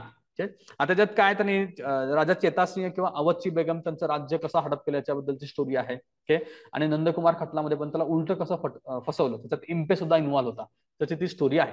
त्याच्याशी आपल्याला काही जास्त घेणं देणं नाही, ती फक्त प्रकरण लक्षात घ्या. ओके, पुढे हिशोब तपासणीसाठी त्यांनी राय रावत नावाचा एक अधिकारी अपॉइंट केला होता. राय रावत. ओके, वाटत नाही जनरली ब्रिटिश नाव असेल पाहिजे असं आपल्याला अपेक्षित असतं, बट राय रावत नावाचा अधिकारी त्यांनी अपॉइंट केला. आणि पहिला होता राजवल्लभ नावाचा अधिकारी. कोण होता? हिशोब तपासणी करणारा, ऑडिटर आपण त्याला म्हणू शकतो. ओके, त्याच्यानंतर बघा त्याच्या काळात झालेली युद्धे कोणती आहेत. त्याच्या काळातलं पहिलं युद्ध आहे रोहिला युद्ध, दुसरे म्हैसूरचे युद्ध आणि प्रथम मराठा युद्ध. ओके, ह्याला आपण तयार असलं पाहिजे. ओके, खालीलपैकी कुठली युद्ध हेस्टिंगच्या काळात झाली? मराठ्यांचं पहिलं युद्ध, पहिल्याच्या ठिकाणी दुसरं टाकेल तो, ते आपल्याला माहिती असलं पाहिजे फक्त. आणि दुसरं म्हैसूरचं युद्ध आहे. आणि रोहिला. तिसरं म्हैसूरचं युद्ध कोणाच्या काळात झालंय? कॉर्नवॉलिस. येस, त्याच्या काळात कुठला करार झाला तिसराचा? तो तिसऱ्या युद्धानंतर श्रीरंगपट्टणमचा तो. ओके, त्याच्यानंतर पुढे बघा रोहिला युद्धाच्या खाली आपण काय आलेले, तैनाती फौजा धोरणानुसार रोहिलला विरोधात अवधला लष्करी मदत केली गेली होती. आता हा रेफरन्स एक्झाम मध्ये येऊन गेला असल्यामुळं आपल्याला लक्षात ठेवायचं आहे. त्यांनी तैनाती फौजा धोरणानुसार रोहिल्लाच्या विरोधात अवधला लष्करी मदत दिली.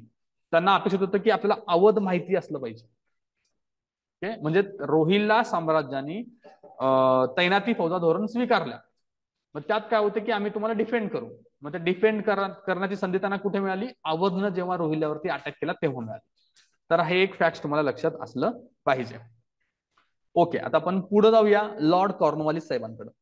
1786 पासून ते 1793 त्यांचा काळ आहे. ओके, याच्यामध्ये बघा त्यांच्या काळात झालेल्या न्यायालयीन सुधारणा. आता न्यायालयीन सुधारणामध्ये काय चुकलंय? मराठी व्याकरण चालू आहे ना, ईला दुसरी उलांटी पाहिजे ना. ओके, तर ते आहे न्यायालयीन सुधारणा. म्हणजे आधीमध्ये जरा मराठीकडे पण लक्ष देत जा, इथं चूक होऊ शकते, तुमचं मराठी चांगलं होईल. ओके, पुढे सोव्हर्निटी ऍट लॉ लागू केली. म्हणजे काय? सोव्हर्निटी ऑफ लॉ म्हणजे काय? कायद्याचं राज्य, कायदा परमोच्च आहे, ते त्यांनी लागू केलं. त्याच्या काळात झालं. आणि त्याच्या काळात मगाशी आपण बघितलेले 4 प्रांतीय न्यायालय आले होते, मुर्शिदाबाद, कलकत्ता, ढाका आणि पटना. हे काय होते? जिल्ह्यावरती लक्ष द्यायला होते. जिल्हा लेवलला जे काय न्यायालय असायचे त्याच्यावरती लक्ष देण्यासाठीचे असायचे. कलेक्टरचे न्यायालयीन अधिकार त्यांनी काढून घेतले. कॉर्नवॉलिस विरोधी होता ना याच्या, पॉवरचे कॉन्सन्ट्रेशन होण्याच्या विरोधामध्ये कॉर्नवॉलिस होता, त्यामुळे त्यांनी त्याचे अधिकार काढून घेतलेले होते. हा झाला तिसरा पॉईंट. ओके, त्यानंतर पोलीस प्रशासनाबद्दल बघूया आपण. 20 मैलावरती एक पोलीस चौकी त्यांनी उभी केली होती. आणि त्याचा परिघ असायचा 400 किलोमीटर स्क्वेअरचा.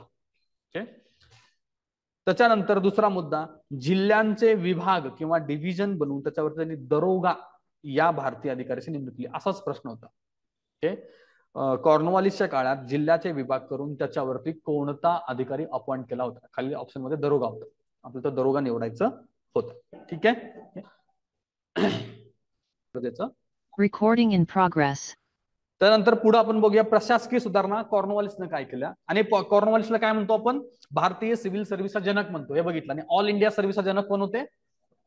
सरदार वल्लभभाई पटेल होते, हे आपण GS2 मध्ये बघितलं आहे.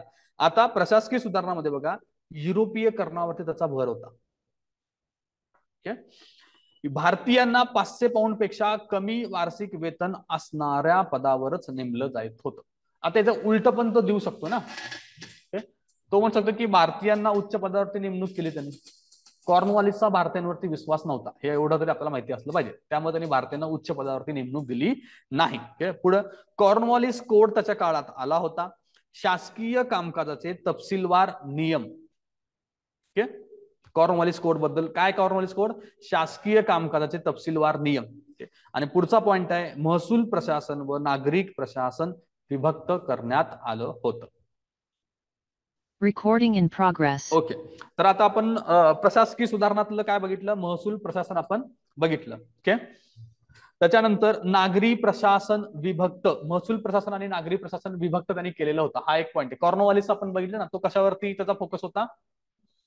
डिस्ट्रीब्युशन ऑफ पॉवर किंवा डिसेंट्रलायझेशन ऑफ पॉवर वरती. मग त्याचाच हा भाग आहे ना, की महसूल प्रशासन आणि नागरी प्रशासन विभक्त केलं. ओके, आता आपल्याला थोडाफार त्या व्यक्तीच्या प्रिन्सिपल बद्दल लक्षात आलं, अंडरस्टँडिंग आलं, तर ह्या स्टेटमेंटला आपलं कन्फ्युजन होणार नाही ना.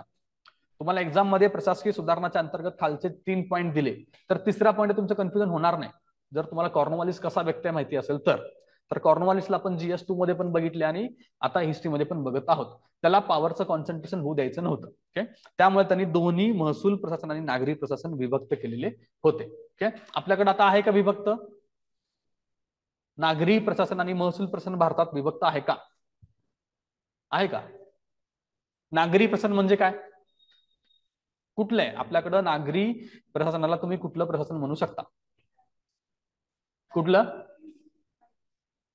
कायदा सुव्यवस्था एक भाग आहे. ठीक आहे, आता आपल्याकडे कसं आहे की त्यावेळेस ना हे फक्त 2च प्रशासनाचे विभाग झालं होतं. आता आपण खूप पुढे जाऊन अनेक प्रशासन विभाग केलेले आहेत, प्रशासनाचे विभाग केले. आता नागरीमध्ये आपल्याकडे आपण डेव्हलपमेंट ऍडमिनिस्ट्रेशन म्हणू शकतो, ते वेगळं आहे, म्हणजे CO आणि BDO आपण जे बघतो ते वेगळं आहे. पोलीस प्रशासन वेगळं आहे आपल्याकडं. ओके, रेव्हेन्यूला तरी सुद्धा आपल्याकडे अजून थोडं ऍडमिनिस्ट्रेशनचं काम आहे, ते वेगळं आहे. आणि याच्यापासून पूर्ण वेगळं काय आहे? न्यायालयीन व्यवस्था वेगळी आहे, ज्याचा ओव्हरऑल जर आपण बघायला तर 3-4 भागात तर आपण त्याला डिवाइड केलंय. आणि त्याच्या पुढे जाऊन पॉलिटिकल सिस्टीम पूर्ण आपली वेगळी आहे. त्यावेळेस फक्त 2च डिव्हिजन होते. तोच रेव्हेन्यूचा ऑफिसर, तोच न्यायदान द्यायचा, तोच पोलीस बघायचा, सगळं तेच होतं. ओके, तर हे 2 मुद्दे आपल्याला माहिती पाहिजे. महसूल आणि नागरी प्रशासन तेव्हा विभक्त झालं, त्याच्यानंतर पुढे अनेक विभक्त झालेली आहेतच. ओके, 1793 बंगाल आणि बिहारमध्ये कायमधारा पद्धत लागू झाली. 1793 एक लक्षात ठेवायचं आहे. अजून कुठं होतं? ओरिसा सुद्धा होतं. ओरिसा पण लक्षात ठेवा, वरती आपण ओरिसा बघितलेलं आहे. तिसरं इंग्रज आणि म्हैसूर युद्ध त्याच काळात झालं होतं, कॉर्नवॉलिसच्या काळात आपण बघितलं. आणि श्रीरंगपट्टणमचा तह. ओके, पुढे आपण बघूया sir John Shore. Okay, sir John Shore बद्दल बघा, 1793 पासून ते 1798च्या काळात होते ते. आणि त्यांच्या काळात 1793चा चार्टर ऍक्ट आला होता. यांच्याबद्दल इतकीच माहिती आपल्याला सफिशियंट आहे. ओके, पुढे आपण बघूया लॉर्ड रिचर्ड वेलस्ली. हा महत्वाचा व्यक्ती आहे. त्याच्याबद्दल बघा, 1798 पासून 1805 पर्यंतच्या काळात तो गव्हर्नर जनरल होता. त्याच्यामध्ये तैनाती फौजा काय? Subsidiary alliance 1798. पहिला कोण आहे? निझाम. लॉर्ड वेलेस्लीचं पहिलं आपण लक्षात पाहिजे. फोर्ट विल्यम कॉलेज कधीच आहे? 1800 आणि हिंदी लोकांसाठी. कलकत्त्याला मदरसा कोणी काढला होता? हेस्टिंग्जनं. तर इथे फोर्ट विल्यम कॉलेज 1800 मध्ये लॉर्ड वेलेस्लीने स्थापन केलं होतं हिंदी लोकांसाठी. त्याच्यानंतर 4थं म्हैसूर युद्ध त्याच्या काळात झालेलं आहे. 4थं तिथं टिपू संपला. ओके, मराठा युद्धांच्या बाबतीत बघा, वसईचा तह, दुसरं इंग्रज मराठा युद्ध त्याच्या काळात झालेला आहे. आणि वेलस्ली मराठ्यांना काय म्हणायचा, राजकारण विकृत कारस्थानी आणि कपटी म्हणत होता. प्रश्न कसा बनेल, मराठ्यांना राजकारणी किंवा विकृत राजकारणी, कट कारस्थानी आणि कपटी म्हणणारा कोण होता? कोण होता? वेलस्ली. कोण म्हणतंय? वेलस्ली म्हणतोय. तर हे म्हणजे विश्वास ठेवायला पाहिजे आपल्याला. ओके, पुढे 1803 ते 5 जनरल लेकने दिल्ली आग्रा जिंकले होतं त्याच्या काळात. हे बघितले आपण, जनरल लेकनं दिल्ली आणि आग्रा जिंकलं. आणि साऊथ वरती कोण आलं होतं, म्हणजे दख्खन वरती कोण आलं होतं जिंकायला? Arthur Wellesley. या दोन गोष्टी आपण पाहिले आहेत. शाह आलमला त्याने ताब्यात घेतलं होतं. पेशवाने तैनाती फौजा त्याच्याच काळात वसईच्या तहानं स्वीकारलेल्या होत्या. आता हे जे स्टेटमेंट आपण बघितले, असे स्टेटमेंट करण्याचा उद्देश काय असू शकतो? ब्रिटिशांनी हे नेहमी दाखवून दिलंय की आम्ही चांगले राज्यकर्ते आहोत, तुमच्या भल्यासाठी इथे आले, त्यामुळे जनतेला दाखवून द्यायचंय. त्यामुळे इथं मराठ्यांची बदनामी करायची, तर असं ते सगळ्यांनाच असं बोलत असते. आणि सगळ्यात जास्त कटकार असताना कोण आहे ते अख्ख्या जगाला माहिती आहे. पण ते एक प्रकार आहे रूल करायचा, तर मग कसं रूल करणार आहेत ते. त्यानंतर पुढे आपण जाऊया जॉर्ज बोर्लो कडं. जॉर्ज बोर्लो आहे 5 ते 7 1805 ते 1807 मध्ये. याच्या काळात बघा, होळकरांचा राजापूर घाटचा तह झाला. आपण जनरली वेलस्लीला डोक्यात ठेवले मराठा सत्तांची युद्धाच्या बाबतीत, त्यामुळे इथं गडबड होऊ शकते. होळकर, राजापूरचा घाट, जॉर्ज बोर्लो इतकं लक्षात ठेवायचं आहे. आणि या तहानंतर दुसरं मराठा युद्ध संपलेलं होतं. वेल्लोर सिपायांचा उठाव, हा असा सुद्धा प्रश्न येऊ शकतो. एका कुठल्या तर पेपरमध्ये वेल्लोर, बहुतेक वेल्लोर की दुसरा मला माहित नाही, पण या सिपायांचा उठाव कोणत्या काळात झाला होता असा प्रश्न होता. कुठले उठाव कधी झाले, किंवा कुठला आदिवासी उठाव असो किंवा इतर सैन्य उठाव असो, तर त्या काळात गव्हर्नर जनरल कोण होता हे आपल्याला माहिती असलं पाहिजेच. वेल्लोर सिपायांचा उठाव 1806 आहे. आणि त्यावेळेस मद्रासचा गव्हर्नर कोण होता? William Bentinck. हे दोन्ही नावं लक्षात ठेवा. विल्यम बेंटिंग तिथला गव्हर्नर, आणि गव्हर्नर जनरल होते सर जॉर्ज बोर्लो.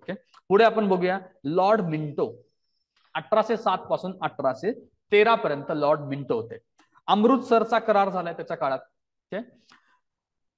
1809 ला, म्हणजे हा मिंटो पहिला. मिंटो दुसरा आपला 1909च्या कायद्याचा आहे तो वेगळा. तर रणजित सिंहाबरोबर त्यांनी अमृतसरचा करार केलेला आहे. आणि याच्याच काळात 1813चा चार्टर ऍक्ट सुद्धा आलेला आहे. पुढे आपण बघूया लॉर्ड हेस्टिंग्स कडे जाऊया. 1813 ते 23 काळात हेस्टिंग्स साहेब होते. त्याच्या काळात काय झालंय, नेपाळचं युद्ध झालेलं आहे. आणि नेपाळचं युद्ध जिंकल्यामुळे त्याला मार्किस ऑफ हेस्टिंग्स सुद्धा ही पदवी मिळाली होती. जसं मगाशी आपण आराकानच्या बाबतीत पण बघितलं ना, कोण होते तेव्हा? ऑकलंड. ऑकलंड होते का? कोण होतं? ब्रह्मदेशाचं पहिलं युद्ध, आर्महास्ट. ते लक्षात ठेवा. इथं कोण आहेत नेपाळच्या बाबतीमध्ये? लॉर्ड हेस्टिंग्ज आहेत. त्याच्याच काळात नेपाळच्या संबंधित सुगौलीचा करार. आता सुगौली पण आपल्याला लक्षात पाहिजे, सिंपल प्रश्न येऊ शकतो ना, सुगौलीचा करार कोणत्या युद्धाशी संबंधित आहे? इंग्रज नेपाळ, हे आपल्याला माहिती पाहिजे. सुगौलीचा करार 1816चा आहे. त्याच्यानंतर पुढचा मुद्दा बघा, थर्ड इंग्रज मराठा युद्ध कुणाच्या काळात झालंय? Lord Hasting. फर्स्ट कुणाच्या काळात झालं होतं? Warren Hastings. Second Wellesley. तिसरं Lord Hastings. That is Warren Hastings. आणि हा कोण आहे? Lord Hastings. तर याच्या काळात सिंधेंची करार झाला 1817ला, आणि 1818ला त्याच्याच काळात पेशवे पद सुद्धा समाप्त झालं लॉर्ड हेस्टिंगच्या काळात. आणि वरती पण लिहिलं बघा, मुंबई प्रांताची निर्मिती सुद्धा हेस्टिंगच्या काळात झालेली आहे. आता ऑफकोर्स होणं अपेक्षित आहे ना, ज्याच्या काळात मराठ्यांचं युद्ध संपेल त्याच्या काळात मुंबई प्रांत निर्माण होणं अपेक्षित आहे. आता आपल्याला असा प्रश्न आला की मुंबई प्रांताची निर्मिती कधी झाली? समजा आपण वाचलं नसतं तर तुम्ही या अँगलने विचार केला असला पाहिजे होता. मुंबई प्रांताची निर्मिती कधी होऊ शकते? पेशवाई संपेल तेव्हा. पेशवाई संपल्या कुणाच्या काळात?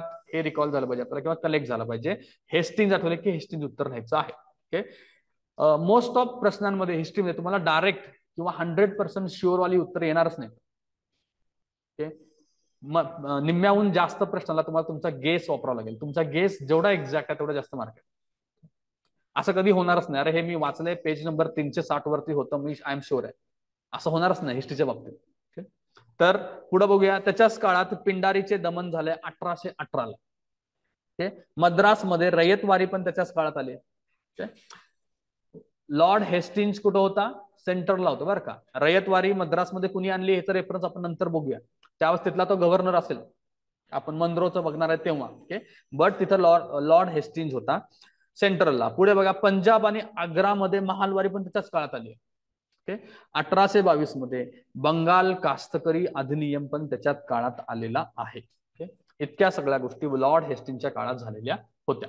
इथं गडबड फक्त लॉर्ड हेस्टिंगच्या काळात कोणत्या सुधारणा झाल्या असं विचारलं जाईल आणि त्याच्यात खाली ऑप्शन आले की मद्रासमध्ये रयतवारी आणि पंजाब आग्रामध्ये महालवारी.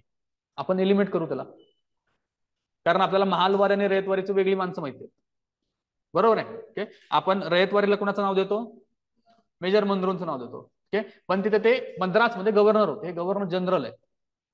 तर यांच्या काळात झालं असं पण म्हणू शकतो ना, त्याच्या काळात पण झाले, याच्या काळात पण, कारण हा सेंटरमध्ये आहे. ओके. तर हे दोन मुद्दे लक्षात ठेवा. पुढे बघा, हा पिंडारींचं दमन कोणी केलं होतं किंवा त्यांचा बंड किंवा त्यांचा जो त्रास कोणी बंद केला होता? लॉर्ड हेस्टिंग्सनं. आणि तसंच ठगांचा बंदोबस्त कोणी केलाय? बेंटिंगनं. असाही प्रश्न येऊन गेलेला आहे. ठगांचा बंदोबस्त कुणाच्या काळात झाला होता? ओके. आता ठगांचा आपण खाली बघू. लॉर्ड विल्यम बेंटिंगचा काळ कधी आहे? 23 ते 33 चा. ओके. याच्यामध्ये बघा 1828 ला इनाम कमिशन आलं होतं. इनाम कमिशन ज्या जमिनी दिल्या होत्या इनाम म्हणून, त्याच्याबद्दलचा रिपोर्ट देणारं हे इनाम कमिशन होतं. ओके. 1829 ला सती प्रथा विरोधात त्यांनी कायदा बनवला होता. कुठे? बंगाल पुरता बनवला होता. ओके. आणि तो कायदा मुंबई आणि मद्रासला 1830 मध्ये लागू झालाय. पुढच्या वर्षी तो लागू झालेला आहे. ओके. त्याच्यानंतर पुढे बघा, कमिशनर पदाची निर्मिती सुद्धा त्यांनी 1829 लाच केली. कमिशनर एक पद त्यांनी तयार केलं होतं. प्रांतीय न्यायालय त्यांनी रद्द केली आणि त्याची कामं कुणाकडे दिली होती? कमिशनरकडे. हे प्रांतीय न्यायालय कोणी स्थापन केली होती? कॉर्नवॉलिसने केली होती. तर ती रद्द झाली आणि इथं कमिशनर पदाची निर्मिती झालेली आहे. ओके. कलेक्टरवर निरीक्षण, हे कमिशनरचं काम काय होतं? कलेक्टरवरती निरीक्षण ठेवणं आणि फौजदारी खटले चालवणं. ओके. बंगालचे 20 भाग आणि डिव्हिजन करून त्याच्यावरती कमिशनर नेमला होता. म्हणजे आज आपण ज्याला कमिशनर म्हणतो तसंच डिव्हिजनल कमिशनर म्हणतो ना, त्याच्या प्रकारे आपण म्हणू शकतो. असं महाराष्ट्रात कसे 6 भाग आहेत, तसं त्याने 20 भाग केले होते. त्याच्यावरती कोण होता? कमिशनर. आणि कमिशनर कोणावरती लक्ष ठेवायचा? कलेक्टरवरती. ओके. आणि त्याला कुठली कुठली कामं होती? फौजदारी खटल्यांच्या बाबतीत न्यायदानाचं काम, कारण प्रांतिक न्यायालय तेव्हा त्यांनी रद्द केलेली होती. 1831 मध्ये दिवाणी खटले चालवण्याचा अधिकार सुद्धा त्याने कमिशनरला दिला.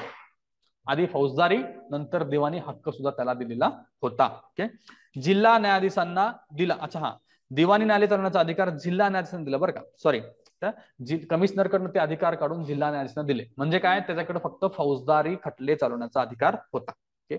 1830 मध्ये ठगांचा बंदोबस्त आहे. 1830 लक्षात ठेवा. आणि ठगांचा बंदोबस्त बेंटिंग साहेबांच्या काळातला हे एक लक्षात ठेवा. कसं? त्यांनी एक स्वतंत्र पोलीस खातं सुद्धा निर्माण केलं होतं. कमिशनर मेजर सलीम आणि स्लीम आहे बरं का, सलीम नाहीये, स्लीम आहे. आणि न्यायमूर्ती कोण होते? स्मिथ. प्रश्न बनू शकतो की ठगाचा बंदोबस्त करत असतानाचे अधिकारी खालीलपैकी कोणते आहेत? ओके. स्लीम आणि स्मिथ, दोन लक्षात ठेवायचे आहेत. 1830. पुढे आहे 1832. अलाहाबाद येथे उच्च मुलकी आणि फौजदारी न्यायालय स्थापन केलं. हाही प्रश्न येऊन गेलेला आहे. अलाहाबादला कधी स्थापन झालेला आहे? एक लक्षात ठेवा, उच्च मुलकी आणि उच्च न्यायालय लक्षात ठेवा. मुलकी आणि फौजदारी इतकं कन्फ्युजन करण्यापेक्षा उच्च न्यायालय लक्षात ठेवा. तर 32 ला स्थापन केलेलं आहे आणि बेंटिंगच्या काळात झालेलं आहे. ओके. आणि दास प्रथा सुद्धा त्याने 32 ला समाप्त केलेली आहे. सती प्रथा पण बंद केली आणि दास प्रथा सुद्धा त्यांनी बंद केलेली आहे. पुढे बघा 1833 ला काय काय झालं? 1833 ला मेकॉले कमिशन आलं, बघितलं आपण. ओके. लॉ कमिशन होतं ते. वायव्य प्रांतात नवीन महसूल व्यवस्था त्यांनी सुरू केली होती आणि अलाहाबाद येथे रेव्हेन्यू बोर्ड होता. हा प्रश्न होता, वायव्य प्रांतात रेव्हेन्यू सिस्टीमचं एस्टॅब्लिशमेंट कुणी केली? रेव्हेन्यू बोर्ड कुणी स्थापन केला? तर बेंटिंग साहेबांनी तो केलेला होता. ओके. दुसरं काय? 1833 ला चार्टर आला होता. 33चा चार्टर ऍक्ट त्याच काळात आला होता. बंगालचा गव्हर्नर जनरल हा भारताचा गव्हर्नर जनरल बनला आणि तेच स्वतः पहिले गव्हर्नर जनरल होते. ओके. पुढं 1834 मध्ये आग्रा प्रांताची स्थापना, हे सुद्धा प्रश्न आलाय. आग्रा प्रांताची स्थापना कधी झाली असा प्रश्न होता. तो कधी आहे? 1834 ला झालेली आहे आणि बेंटिंगच्याच काळात आहे. स्थापना त्याच्या काळात होणार होती, म्हणजे प्रोव्हिजन झाली आणि 34 ला स्थापन झाले. त्याचा कार्यकाल कधीपर्यंत आहे बघा? 33 पर्यंत. पण त्याचं श्रेय त्यांना दिलं जातं. ओके. आग्रा प्रांताची स्थापना करण्याचं श्रेय लॉर्ड बेंटिंगलाच आहे. ओके. 1835 ला मेकॉले कमिशन शिक्षणाचे माध्यम इंग्रजी असावे असे सांगणारे मेकॉले कमिशन आले आणि कलकत्ताला मेडिकल कॉलेज सुद्धा आलेलं आहे. ओके. आता हे त्याच्या काळात नसलं तरी त्याच्यानंतर झालेल्या ऍक्टिव्हिटी आपल्याला माहिती असल्या पाहिजे म्हणून आपण घेतलं. 1835 ला दोन गोष्टी आहेत. कलकत्ता मेडिकल कॉलेज, जोड्या लॉ मध्ये कलकत्ता मेडिकल कॉलेजचं वर्ष विचारलेलं होतं. 1835 लक्षात ठेवायचं आहे आपल्याला. ओके. इतर काय गोष्टी आहेत बघा. आता इतर खर्च कपातीसाठी लष्कर, लष्करामध्ये त्यांनी वृद्धांना काय दिलं, व्हीआरएस दिलं. व्हीआरएस म्हणजे काय असतं, व्हॉलंटरी रिटायरमेंट स्कीम. ओके. त्याच्यानंतर भत्ते देणे बंद केले. ओके. त्याच्यानंतर प्रशासकीय सेवेत भारतीयांची नियुक्ती इथं आहे. भारतीयांची नियुक्ती करायला सुरुवात बेंटिंगच्या काळापासून मोठ्या प्रमाणात झाली. ओके. कॉर्नवॉलिस जसं विरोधी होतं भारतीयांचा, तसं बेंटिंगचं नव्हतं. ओके. पुढे ईसाई धर्म स्वीकारला तर वारसा हक्क मिळणार होता, असं सुद्धा चेंज त्याच्या काळात केला होता. ओके. आणि तिसरा मुद्दा, ही संस्थाने त्यांनी ताब्यात घेतली होती. बेंटिंगने कुठली संस्थाने घेतली बघा, म्हैसूर, कुर्ग, काचर आणि जैतिया. ओके. हे 4 तुम्हाला स्टेट माहिती असले पाहिजेत. पुढे बघूया आपण चार्ल्स मेटका. म्हणजे जनरली आपलं कन्सेप्शन कसं होतं की बेंटिंग खूप चांगले होते, तर मग ते राज्य ताब्यात घेणार नाही असं वाटू शकतं, पण त्यांनी ताब्यात घेतलेलं आहे. आणि ईसाई धर्म स्वीकारला तर वारसा हक्क मिळणार नाही, हे सुद्धा त्यांच्याच काळात झालेलं आहे. अशा अपोजिट गोष्टींवरती जास्त लक्ष ठेवायचं आणि अशावरतीच प्रश्न जास्त बनतात. ओके. चार्ल्स मेटकापकडे येऊया आपण. 35-36 एक वर्ष ते होते फक्त. लाहोरला असताना त्यांनी फाशी शिक्षा बंद केली. ही चांगली सुधारणा आहे. फाशीची शिक्षा बंद करणारा गव्हर्नर जनरल कोण आहे ते, चार्ल्स मेटकाफ. राजकीय व्यवहारात फॉरवर्ड पॉलिसी त्यांनी अवलंबली होती. अफगाणच्या बाबतीत आपण एक फॉरवर्ड पॉलिसी बघितली होती ना. ओके. आता याचा अर्थ काय, सिंपल अर्थ घ्यायचा तर अटॅकिंग पॉलिसी असायला पाहिजे. आतमध्ये डेप्थ मध्ये जाऊ नका, फक्त लक्षात घ्या फॉरवर्ड पॉलिसी कोणाची होती, तर चार्ल्स मेटकाफ यांची होती. आणि त्यांनाच आपण काय म्हणतो, वृत्तपत्र स्वातंत्र्याचा जनक, भारतीय वृत्तपत्र स्वातंत्र्याचा जनक म्हणा. ओके. त्यांच्या काळात वृत्तपत्रांना फ्रीडम देणारा कायदा आला होता. ते आपण वृत्तपत्र चॅप्टर बघणारच आहोत. ओके. त्याच्यानंतर पुढं लॉर्ड ऑकलंड यांच्या काळात काय झालंय, प्रथम अफगाण युद्ध झालं होतं. आणि अजून काय बघितलं यांच्याबद्दल आपण, तैनाती फौजा की खालसा, खालसा धोरण. ओके. त्याच्यानंतर लॉर्ड एलनबरोकडे बघूया आपण. 42 ते 44 वर्षामध्ये ते गव्हर्नर जनरल होते. 43 ला सिंध प्रांत भारतास जोडला. जसं बर्मा प्रांत भारताला जोडला डफरीनचं होतं, तसंच ह्यांचं पण आपल्याला लक्षात ठेवायचं आहे. सिंध प्रांत भारताला जोडणारे एलनबरो आहेत. ग्वाल्हेरच्या शिंदेशी युद्ध केलं आणि त्यांची स्वायत्ता पण त्यांनी संपवलेली होती. आणि त्यांच्याच काळात चीनची मोहीम होती आणि हाँगकाँग पण त्यांनी प्राप्त केला होता. हे आहेत आपले लॉर्ड एलनबरो. ओके. सोमनाथ मंदिराचे दरवाजे जे गजनीने घेऊन गेला होता ते त्यांनी परत आणले होते एलनबरोने. ओके. सेनापती त्यावेळेस कोण होता ते आणणारा, विल्यम नॉट. हेही लक्षात ठेवा. अशी स्टोरी सांगतील तुम्हाला आणि हे कुणाच्या काळात झाले असं विचारतील. ओके. तर हे लॉर्ड एलनबरो होते. पुढे आहेत lord Hardinge one. Okay. Lord Hardinge one 44 ते 48च्या काळात होते. डलहाऊसीच्या वरती. ओके. शासकीय रविवारची सुट्टी हार्डिंग साहेबांनी दिली. हे आपल्याला लक्षात ठेवायचं आहे. ओके. कधीची सुट्टी आहे, शासकीय रविवारची सुट्टी. कामगारांची सुट्टी तर नंतरचा प्रश्न आहे, ते आपण कामगारमध्ये बघू. हे शासकीय सुट्टी आहे. ओके. बालिका शिशु हत्यांचा निषेध त्यांनी केला होता आणि गोंड जमातीतील जी नरबळीची प्रथा त्यांनी बंद केलेली होती. प्रथम शीख युद्ध हार्डिंगच्या काळात झाले, आपण हे बघितलं. आणि लाहोरचा करारही त्यांच्याच काळात झालेला आहे. पुढे आहेत आपला लॉर्ड डलहौसी 46 ते 56, 10 वर्षासाठी. ओके. आपण त्यांना काय म्हणतो, आधुनिक भारताचा निर्माण करणारा किंवा निर्मित आपण त्याला असं म्हणतो. ओके. आधुनिक भारताचा ब्रिटिशकालीन भारत त्याला जोडलं तर जास्त योग्य राहील. ब्रिटिशकालीन आधुनिक भारताचा निर्माता. ओके. Lord Dalhousie. आता त्यांच्या काळात बघा ते कोण होते, स्कॉटलंड मधील राजपुत्र होते. आणि गव्हर्नर जनरल होत असताना किती वर्षाचा होता, फक्त 36. ओके. इतकं मोठं पद 36 ला येणं काही जोक नाही. पुढे खालसा करणं. खालसा करणामध्ये बघा त्यांनी कुठले कुठले खालसा केले त्याला माहिती आहे. सातारा, जैतापूर, संबलपूर, ओरछा, बघाट, झाशी, नागपूर, करौली आणि अवध. सगळ्यात अवध तरी आपल्याला माहिती आहे. आणि करौली आपण मगाशी बघितलं ना, वाद झाला होता, त्याच्याच काळात झालेला आहे. आता जिथे जिथे आपण वर्ष दिले ते वर्ष फक्त लक्षात ठेवा. सातारा 48 आहे. आणि जैतापूर, संबलपूर, ओरछा हे 49, तिन्ही एकाच वर्षी आहेत. करौली 55 आणि अवध 56. त्याच्या शेवटच्या वर्षी कुठलं झालंय, अवध एक लक्षात ठेवायचं आहे. अधिग्रहण केलं कुठले कुठले, बेरार आणि अवध. अधिग्रहणच करून टाकलं, म्हणजे खालसा तरी सोडाच. ओके. डायरेक्टली ताब्यात घेतलं ते वालं. आणि पुढे बघा युद्ध आणि विलिनीकरण. त्याची नीती काय होती, जास्तीत जास्त प्रदेशावरती ब्रिटिशांचं राज्य आणणं. तो विस्तारवादी त्याचं धोरण होतं. ओके. जेवढे शक्य आहेत तेवढे राज्य डायरेक्टली अंडर आणणं. त्याच्या अंतर्गत त्यांनी युद्ध पण केली, खालसाही केलं, अधिग्रहण पण केलेलं आहे. आता दुसरं शीख युद्ध त्याच्या काळात झालं. तर दुसरा कोणी गव्हर्नर जनरल असला असता तर तो काय केला असता, फार तर फार तैनाती फौजा त्यांच्यावरती लादला असता. पण याचं काय होतं, ती तसलं काय करायचं नाही, डायरेक्टली विलीन करून घ्यायचं. त्यांनी युद्ध केलं, आणि विलीन करून घेतलं. ओके, पुढे आहे दुसरं बर्मा युद्ध त्याच्याच काळात झालं. ओके, लोअर बर्मा किंवा त्याला आपण काय म्हणतो पेगूचा प्रदेश त्यांनी विलीन करून घेतला. ओके, म्हणजे खालसा विलिनीकरण अधिग्रहण सगळे त्याच्या अंतर्गत त्यांनी गोष्टी केल्या, जे शक्य ते करून भारताचं साम्राज्य वाढवण्याचा प्रयत्न केला होता.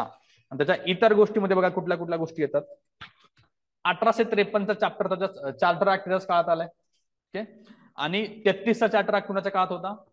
बेंटिंगच्या काळात होता. ओके, आणि 53च्या चार्टर ऍक्ट नुसार open competition civil service system सुरू झालेली होती आपल्याकडे. हे आपण GS2 मध्ये पाहिलं आहे. 1853 झालं.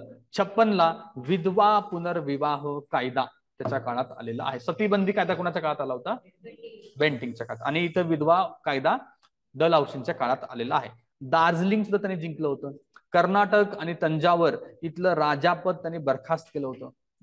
नानासाहेब पेशव्यांची पेन्शन त्यांनी बंद केली होती. कोण आहे नानासाहेब पेशवे? बाजीराव दुसरा यांचा मुलगा. ओके, दुसरी चेंज, सेकंड राजधानी त्यांनी बनवली होती सिमल्याला. ओके, पहिली राजधानी कुठली असणार त्या काळात? कलकत्ता. दिल्ली कधी झाली? 1911ला दिल्लीला आपण शिफ्ट झालेलो आहोत. ओके, पुढे लष्करात डलहौसीने काय चेंजेस केले? तोफखाना कलकत्त्याहून मेरठला हलवला. सेना मुख्यालय त्यांनी सिमल्याला केलेलं आहे. इंग्रज सैनिकांची संख्या वाढवली तर भारतीयांची संख्या कमी केली. गुरखा सैन्य सुद्धा वाढवलं आहे. म्हणजे भारतीयांचं कमी केलं, गुरखा आणि इंग्रज वाढवलं. ओके, प्रशासनामध्ये काय चेंजेस केले बघा. बंगालवरती त्यांनी लेफ्टनंट गव्हर्नर नेमला होता. आधीपर्यंत काय असायचा? बंगालचंच मुख्य काम असायचं ना, तोच गव्हर्नर जनरल झाला होता, पण त्याने एक लेफ्टनंट गव्हर्नर तिकडे नेमला. नव्या प्रदेशावरती नॉन रेग्युलेशन सिस्टीम म्हणजे कमिशनर नियुक्त जो सरळ गव्हर्नर जनरलला जबाबदार असेल त्याला नॉन रेग्युलेशन सिस्टीम म्हटलं जातं. ओके, नव्या प्रदेशाला जे सध्या अजूनपर्यंत भाग नव्हता ब्रिटिश प्रशासनाचा त्याच्यावरती, किंवा त्याने जे खालसा केलं किंवा जे अधिग्रहण केलं त्या प्रदेशावरती त्यांनी नॉन रेग्युलेशन सिस्टीम आणली होती. ओके, पुढे आपण शिक्षणाच्या बाबतीत त्याच्या काळात काय काय झालं बघा. रुरकीला इंजिनिअरिंग कॉलेज स्थापन झाले. ओके, 1854ला उडचा खलिता त्याच्याच काळातला आहे. 1853 मध्ये संपूर्ण पश्चिम भारतासाठी थॉम्सन पद्धत त्यांनी अवलंबली होती. ते कशावरती आधारित होती? देशी भाषेवरती आधारित. म्हणजे देशी भाषेतून शिक्षण द्यावं या मताचा डलहौसी होता. हे आपण इथून कन्क्लुजन काढू शकतो. ओके, दळणवळणाच्या बाबतीत बघा काय काय केलेलं आहे. 1852च्या काळात टेलिग्राफ डिपार्टमेंट स्थापन केलेलं आहे. 1853 मध्ये पहिली रेल्वे त्याची आली आहे, मुंबई ते ठाण्यामध्ये धावलेली आहे. त्याच्यानंतर 54ला पोस्ट ऑफिस आलेलं आहे. त्याचा सिक्वेन्स तुम्हाला माहिती पाहिजे. Telegraph, railway, post. ते TRP लक्षात ठेवा, तुमच्या लक्षात राहील. ओके, सार्वजनिक बांधकाम विभाग सुद्धा त्याच्याच काळात निर्माण झाला होता. त्याच्या थ्रू त्यांनी गंगा कालवा निर्माण केलेला आहे. बंदरांचा विकास केला. त्यातली कुठली बंदरं आहेत? मुंबई, कराची आणि कलकत्ता. आणि संताळांचा विद्रोह जो होता त्याच्याच काळातला होता आणि त्याचं दमन पण त्याने केलेलं आहे 55 ते 56. ओके, सर अशा प्रमाणे आपण आधीचे गव्हर्नर जनरल सुद्धा बघितलेत आणि आपला पहिला टॉपिक इथं संपतोय. ओके, तर आज आपण इथंच थांबूया. बाकीचे टॉपिक उद्या घेऊया आपण. ओके.